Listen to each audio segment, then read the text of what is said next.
ดีจ้าพี่น้องช่วงนี้ก็เป็น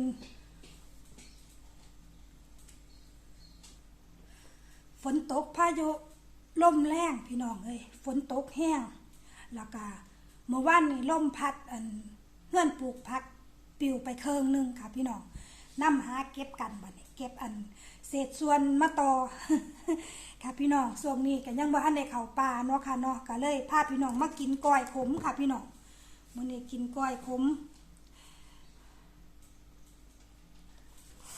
กองข้าวเต็มกองเลยพี่น้อง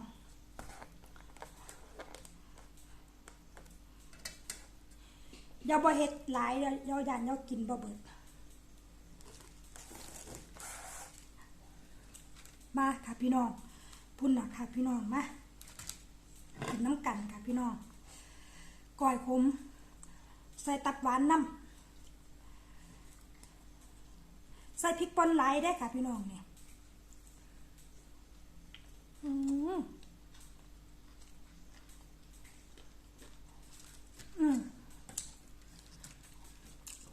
วันลมพัดพี่น้องลมพัดหักเบิด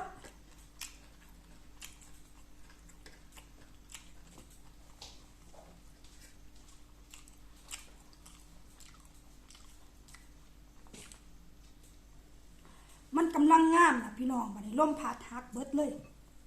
ลืมเอากระเทียมจะได้ยังวะก้อยเหนียวพี่น้อง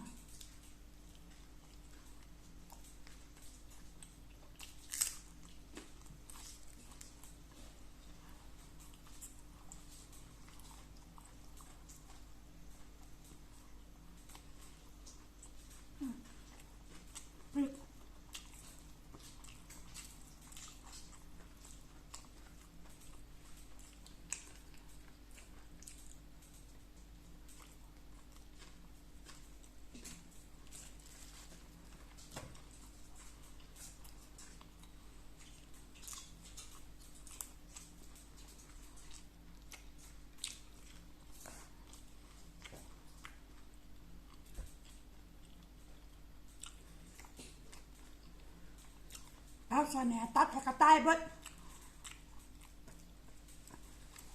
เพราะว่าออกไปข้างนอกบ่ได้อย่าหาเก็บอย่าปั้นถึงโตบ่ได้พี่น้อง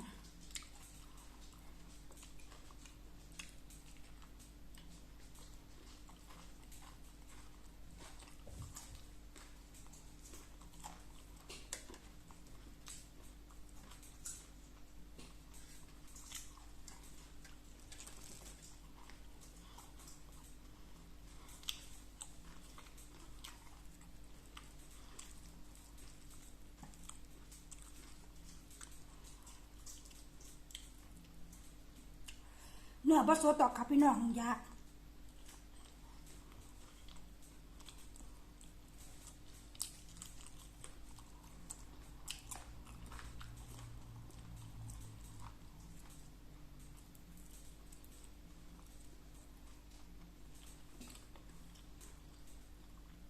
ากมาโดนแล้ว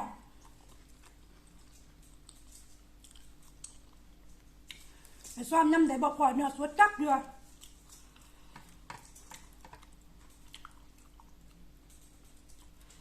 ได้ดีมาหลายมื้อละ2 ขวด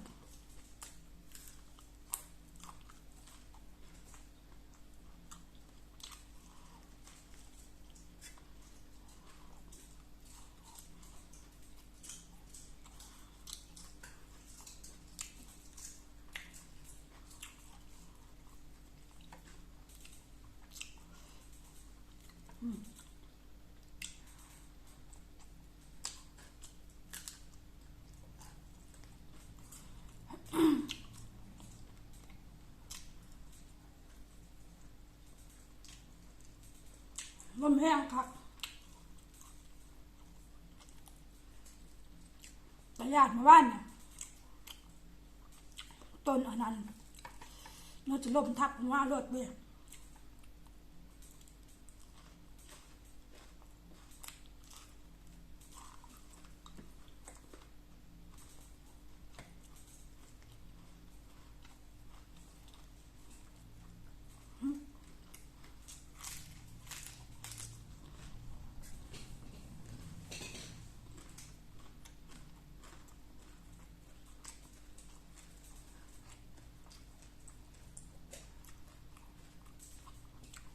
กงานเลยสิหวนเนาะพี่น้องเนาะ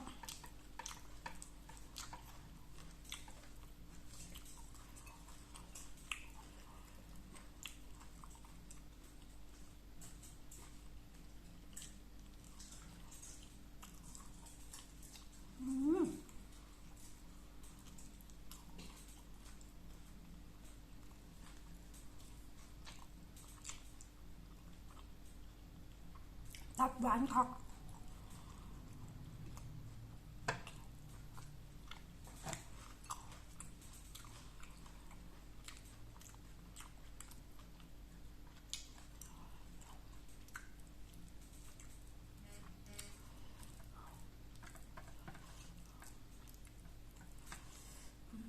พี่น้อง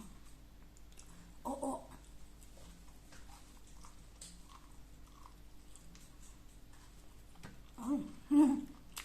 ข้าวฟง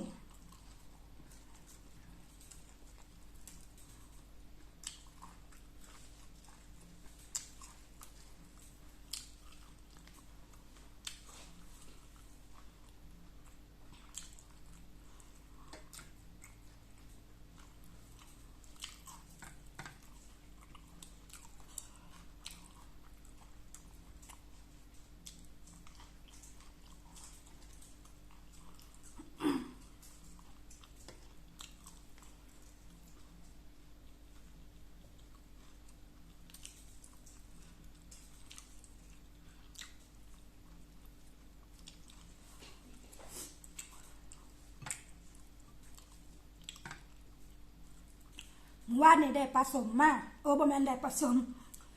ได้ปลาไม่เฮ็ดปลาสมพี่น้องได้ปลาไม่เฮ็ดปลาสมอัน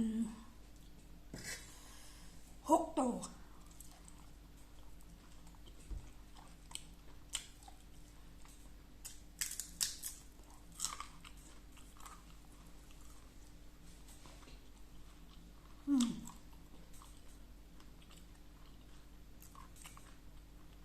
บ่เคยเฮ็ดกินก็ได้เฮ็ดกินพี่น้อง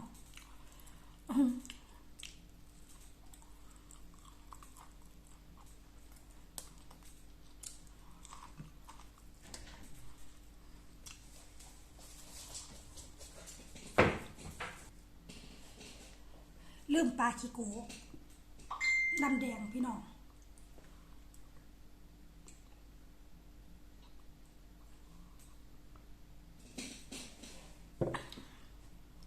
เบ็ดปลาขี้โกไว้ลืมข้าวพี่น้อง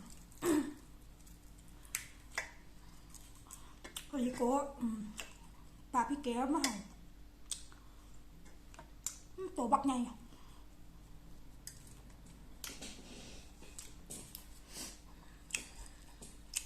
ถามต่อพี่น้อง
เปิดประตูให้ข้าเจ้า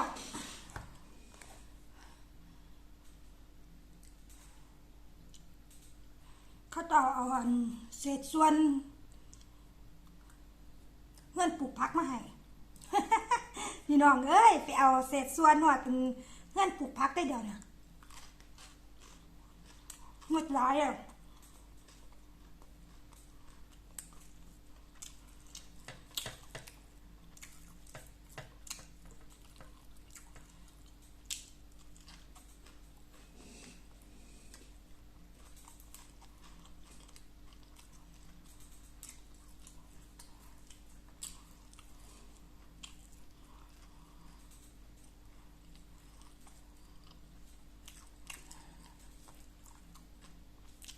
กินข้าวเจ้าลูกเจ้านางเนาะ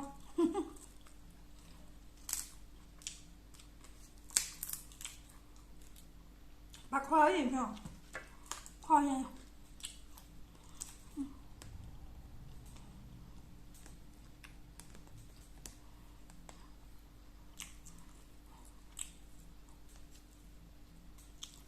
มื้อนี้เบิ่งท้องฟ้าเบิ่งลมก่อนเด้อพี่น้อง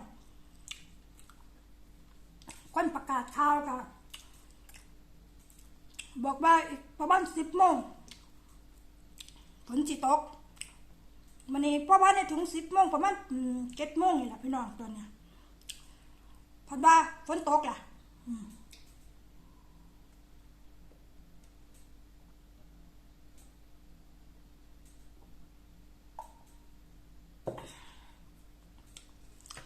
น้ำให้ลูกบอยบ่ได้กินดูเลยเด้อ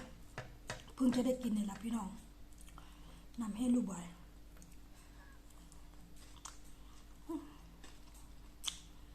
แต่ไม่อิ่มแล้วหยุดหลายเท่าลูกเท่านางอยู่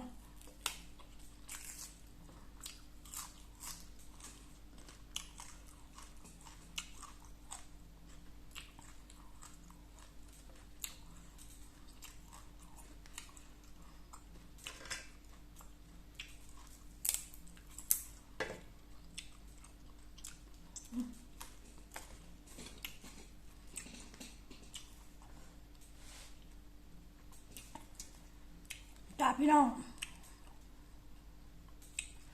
คลิปนี้ก็ซ้ำนี่สักกันเนาะค่ะพี่น้องเนาะยาวกว่าทีจะมาเล่นอยู่นี่แหละค่ะ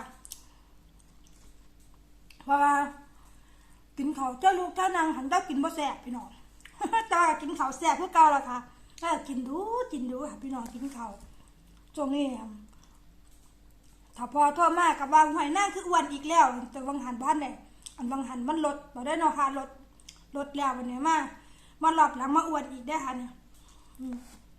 เจ้าอ้วนเจ้าลดอยู่ถ้าพี่น้องพอกันคลิปไหมค่ะเดี๋ยวเบิ่งก่อนนะคะยาวสิไปถ้าพี่น้องเขาปลาบ่มื้อนี้เนาะค่ะเบิ่งอากาศท้องฟ้าเบิ่งลมเบิ่งฝนสักก่อนเนาะค่ะพอกันคลิปไหมค่ะพี่น้องบ๊ายบายจ้า